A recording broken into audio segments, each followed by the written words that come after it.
Assalamualaikum warahmatullahi wabarakatuh. Ketemu lagi pada pelajaran prakarya. Kita awali dengan membaca basmalah. Bismillahirrahmanirrahim.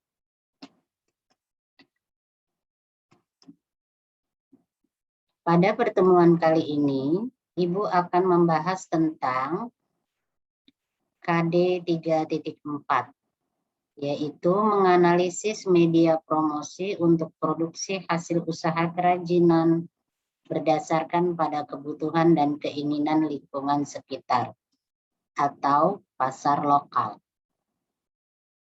Tujuan pembelajaran kali ini adalah setelah siswa mempelajari wirausaha produk kerajinan untuk pasar lokal, serta didik mampu 1. Menghayati bahwa akal, pikiran, dan kemampuan manusia dalam berpikir kreatif untuk membuat produk kerajinan serta keberhasilan wirausaha adalah anugerah Tuhan.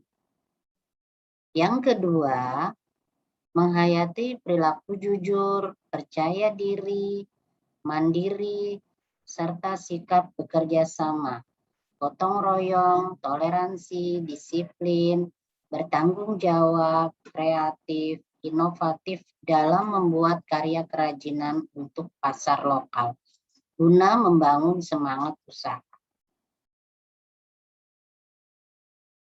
Yang ketiga, menghayati perilaku jujur.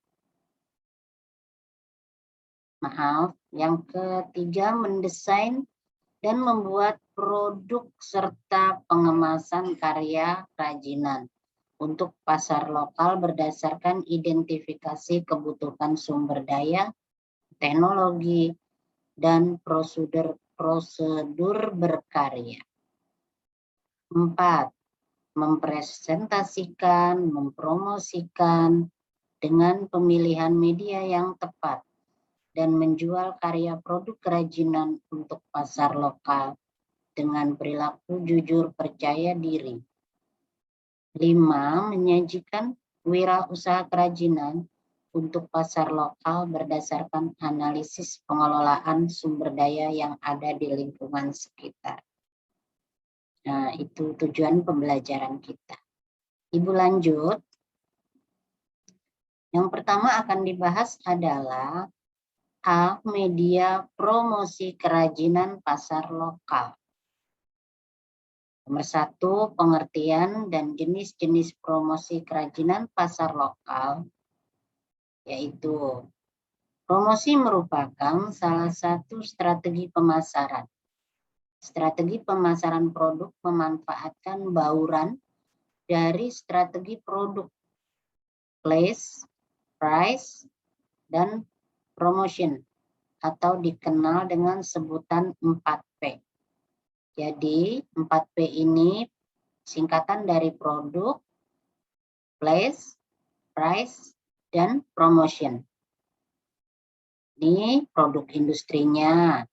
Place artinya tempatnya, tempat untuk menjual. Seperti contohnya pasar atau bisa di rumah atau di mana saja tempat bertemunya penjual dengan pembeli. Price, harga yang sudah ditetapkan berdasarkan kemarin yang sudah kamu hitung BEP-nya, baik BEP harga maupun BEP unit. Promotion itu promosi yang sekarang kita bahas untuk mengenalkan produk kerajinan agar konsumen tertarik dan memutuskan untuk membelinya. Yang kedua, tujuan promosi. Untuk mengenalkan produk kepada calon pembeli dan membuat pembeli membeli produk. Tadi udah Ibu singgung di atas. Ya, berasa jelas. Berikut, promosi yang tepat akan diikuti oleh 4 bentuk respon dari calon pembeli. Nah, jadi nanti nih, kalau promosi kalian tepat, ada beberapa respon dari calon pembeli, yaitu nomor 1, perhatian atau attention dari calon pembeli disebabkan oleh promosi yang menarik, didengar dan dilihat, serta unggul daripada promosi produk pesaing. Tidak dipungkiri ketika kita mempromosikan suatu produk kita, pasti kita memiliki pesaing produk di luar sana. Apalagi produk kita produk baru yang mungkin masih asing di mata pembeli atau masyarakat luas. Yang kedua, ketertarikan atau interest dari calon pembeli. Nah, kalau udah dimulai tertarik, berarti udah ada respon itu.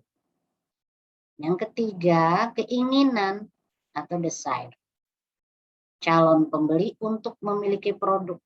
Nah, dengan dia tertarik, maka ada dong rasa kepingin memiliki produk milik kita.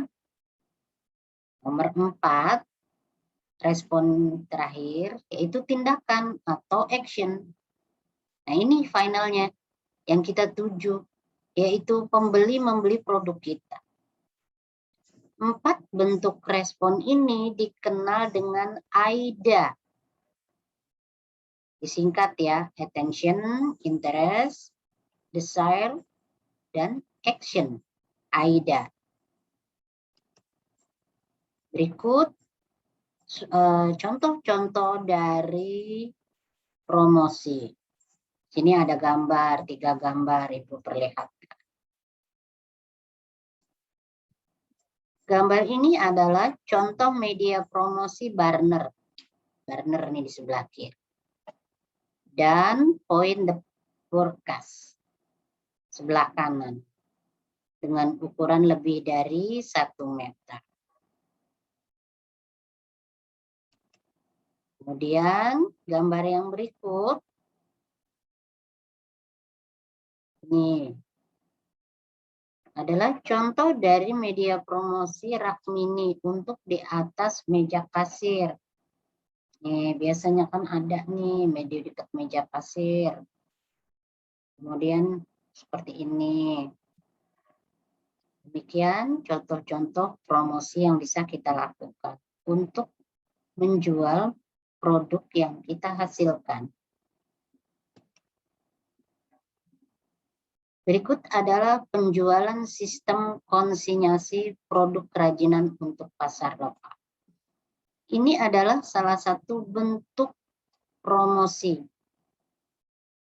Penjualan dengan sistem konsinyasi adalah penjualan dengan cara menitipkan produk kepada pihak lain untuk dijualkan dengan harga jual dan persyaratan sesuai dengan perjanjian antara pemilik produk dan penjual.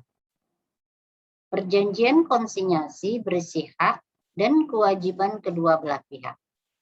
Informasi yang harus ada dalam perjanjian konsinyasi adalah nama pihak pemilik barang atau konsinyornya, nama pihak yang dititipi barang atau disebut konsinyi, nama dan keterangan teknis barang yang dititipkan, ketentuan penjualan, ketentuan komisi keuntungan yang akan diperoleh toko. Jadi sebelum barang ditaruh, kalian harus ada perjanjian dulu tuh sama toko. Misal, Pak, saya titip barang saya ini, produk saya, nanti Bapak jualnya dari saya sekian, Bapak jual sekian, nanti ada kelebihan untuk Bapak. Nah, itu harus tertuang pada surat perjanjiannya. Nih contoh surat perjanjian. Surat perjanjian konsinyasi. Yang bertanda tangan di bawah ini nama, alamat, keterangan lah biasa itu. Kemudian selanjutnya disebut pihak kedua. Untuk selanjutnya antar pihak pertama dan pihak kedua memiliki perjanjian kerjasama sebagaimana ketentuan sebagai berikut. 1. Pihak pertama menitipkan barangnya kepada pihak kedua. Berarti yang kamu isi di sini adalah penjualnya pertama nih, yang pemilik produk. Pihak kedua dengan sistem konsinyasi. Pihak kedua mendapat, misal kamu tentuin harga barangnya dijual 10%, 10%, 10.000. Dari kamu ditentukan 9.000. Berarti berapa persennya? Berarti 10% ya, kalau begitu. Dari uang hasil penjualan barang titipan pihak pertama.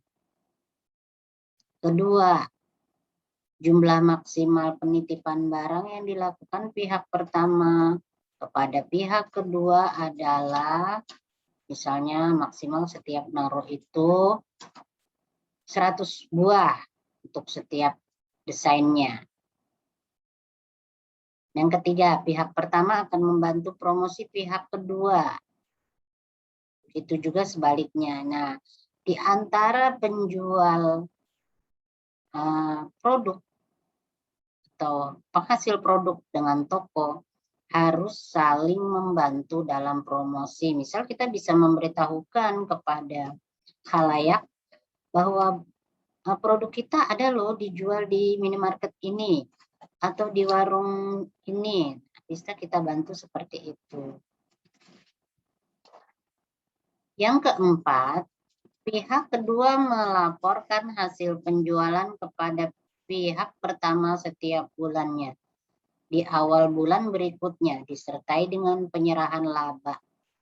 Yang tadi misalnya ditentukan labanya 10%. Ini tidak terikat. Mau 5% boleh, mau 20% boleh, silahkan berdasarkan kesepakatan masing-masing.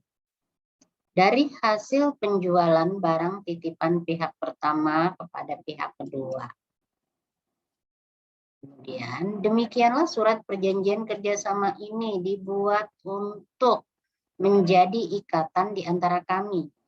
Segala hal yang belum termuat dalam surat perjanjian ini dibicarakan bersama antara pihak pertama dan pihak kedua untuk mencapai kesepakatan di kemudian hari dan menjadi tambahan pada perjanjian. Jadi ini tidak mutlak, bisa saja perjanjian ini dirubah bulan depan demi perbaikan-perbaikan yang akan dilakukan. Perjanjian ini kami buat dengan penuh kesadaran dan tanpa paksaan dari pihak manapun. Jika terjadi perselisihan dalam pelaksanaan perjanjian ini, maka kami sepakat untuk menyelesaikannya dengan cara kekeluargaan dan musyawarah. Jadi, udah ada di sini nih, jika ada terjadi salah paham atau apa, atau salah satu dari pihak satu atau pihak kedua menyalahi aturan, maka diselesaikan secara kekeluargaan. Namun, jika tidak diselesaikan juga, kami sepakat menyelesaikan berdasarkan hukum yang berlaku. Nah, ini perjanjian ini kuat karena sudah ada kalimat seperti ini.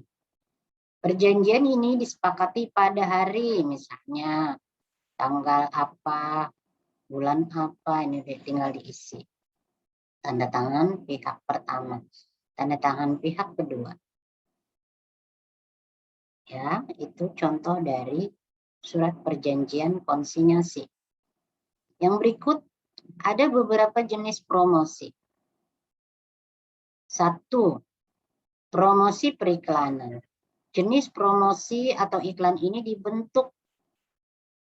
berbentuk non-personal dan menggunakan berbagai macam media seperti televisi, radio, dan internet, dan lain sebagainya. Hal ini dilakukan semata-mata untuk menarik perhatian konsumen. Pengiklan menawarkan dan menyampaikan produk dengan mengungkap keistimewaan dari produk tersebut. Misal, produk kita ini awet loh Bu, Pak, walaupun tanpa bahan pengawet. Nah, itu salah satu keunggulan. Kemudian yang kedua, penjualan tatap muka. Penjualan tatap muka atau personal selling merupakan salah satu jenis promosi yang dilakukan secara langsung. Cara ini biasanya digunakan para salesperson untuk mempengaruhi konsumen agar melakukan pembelian. Kegiatan ini biasanya dilakukan dengan cara mendatangi tempat konsumen. Nah, Ibu anjurkan jika kamu mau penjualan tatap langsung begini, kamu jangan ada unsur memaksa. Sehingga awal-awal konsumen sudah bete duluan. Pada umumnya sales itu sekarang seperti itu, sehingga boro-boro kita mau lihat produknya. Kita sudah bete duluan dan akhirnya diusir. Itu yang harus kita hindari. Yang ketiga, promosi publicity.